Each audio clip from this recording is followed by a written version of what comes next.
Assalamualaikum warahmatullahi wabarakatuh.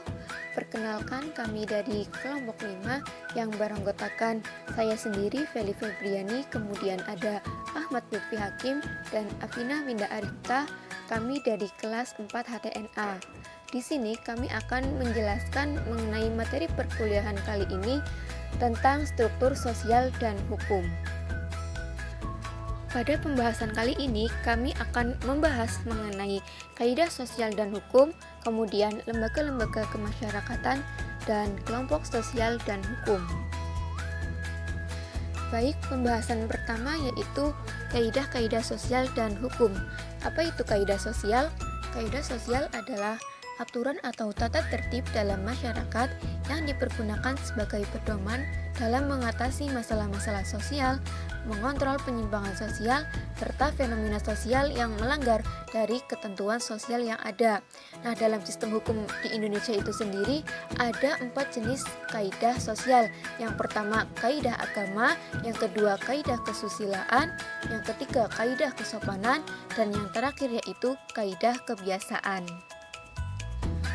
Nah, sedangkan kaidah hukum yaitu keberlakuan tingkah laku di dalam masyarakat. Kaidah hukum itu sendiri merupakan ketentuan tentang perilaku. Pada hakikatnya yang dinamakan kaidah adalah nilai karena berisi apa yang seyogyanya harus dilakukan, sehingga harus dibedakan dari peraturan konkret yang dapat dilihat dalam bentuk kalimat-kalimat. Pembahasan yang kedua yaitu lembaga-lembaga kemasyarakatan. Apa sih lembaga kemasyarakatan? Lembaga kemasyarakatan merupakan himpunan norma-norma segala tingkatan yang berkisar pada suatu kebutuhan pokok di dalam kehidupan masyarakat. Nah, wujud konkret lembaga kemasyarakatan itu adalah asosiasi. Karena apa? Karena lembaga kemasyarakatan terdapat di dalam setiap masyarakat.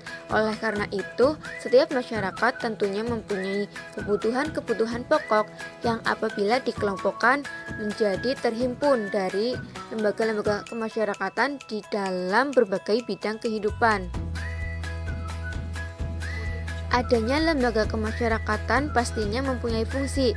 Fungsinya yaitu untuk memberikan pedoman kepada para warga masyarakat bagaimana mereka harus bertingkah laku atau bersikap dalam menghadapi masalah-masalah masyarakat yang terutama dalam menyangkut kebutuhan-kebutuhan pokok. Selanjutnya, fungsinya yaitu untuk menjaga keutuhan masyarakat yang bersangkutan dan untuk memberikan pegangan kepada masyarakat untuk mengadakan sistem pengendalian sosial. Selanjutnya, tipe-tipe lembaga kemasyarakatan menurut Gilin dan Kilin. Yang pertama dilihat dari sudut pandang perkembangannya, yaitu ada 2. Yang pertama, tipe lembaga utama atau Crescent Institution, yaitu lembaga kemasyarakatan yang dengan sendirinya tumbuh dari adat istiadat. Yang kedua yaitu Innate Institution, yaitu sengaja dibentuk tetapi tetap berdasar kebiasaan dalam masyarakat. Tipe-tipe lembaga kemasyarakatan selanjutnya yaitu dilihat dari sistem nilai-nilai yang diterima masyarakat. Ada 2 juga. Yang pertama yaitu Basic Institution, yaitu lembaga kemasyarakatan yang sangat penting untuk memelihara dan mempertahankan tata tertib dalam masyarakat. Yang kedua yaitu Subsidiary Institution, maksudnya dianggap kurang penting seperti kegiatan rekreasi. Tipe lembaga kemasyarakatan selanjutnya yaitu dilihat dari penerimaan masyarakat juga ada 2. Yang pertama, Approved atau Socially Sanctioned Institution, maksudnya lembaga yang diterima masyarakat, dan Unsanctioned Institution, yaitu yang ditolak masyarakat. Dan tipe lembaga kemasyarakatan yang terakhir yaitu dilihat dari fungsinya juga ada 2. Yang pertama, sebagai lembaga yang menghimpun pola-pola atau tata cara yang diperlukan untuk mencapai tujuan dan untuk mengawasi tata kelakuan yang tidak menjadi bagian yang mutlak dari lembaga itu sendiri. Pembahasan terakhir dari struktur sosial dan hukum yaitu mengenai kelompok sosial dan hukum. Apa itu kelompok sosial? Kelompok sosial adalah kumpulan orang yang memiliki kesadaran bersama akan keanggotaan dan saling berinteraksi. Nah, kelompok itu sendiri diciptakan oleh anggota masyarakat. Kelompok juga dapat mempengaruhi perilaku para anggotanya. Nah, kalau menurut Sujono, kelompok sosial itu adalah himpunan atau kesatuan manusia yang hidup bersama karena adanya hubungan di antara mereka. Nah, dari paparan tersebut ada beberapa syarat dari kelompok, antara lain yang pertama yaitu interaksi, yang kedua interdependen, yang ketiga stabil, yang keempat tujuannya dibagi, yang kelima struktur, dan yang terakhir yaitu persepsi. Adapun ciri dan syarat kelompok sosial yaitu terdapat dorongan atau motif yang sama antar individu satu dengan yang lain.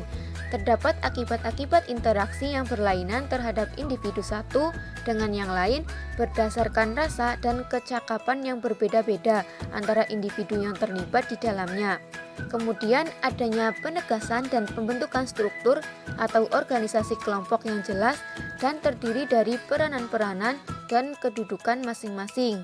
Kemudian adanya peneguhan norma pedoman tingkah laku anggota kelompok yang mengatur interaksi dalam kegiatan anggota kelompok untuk mencapai tujuan yang ada dan berlangsungnya suatu kepentingan, dan ciri yang terakhir yaitu adanya pergerakan yang dinamik.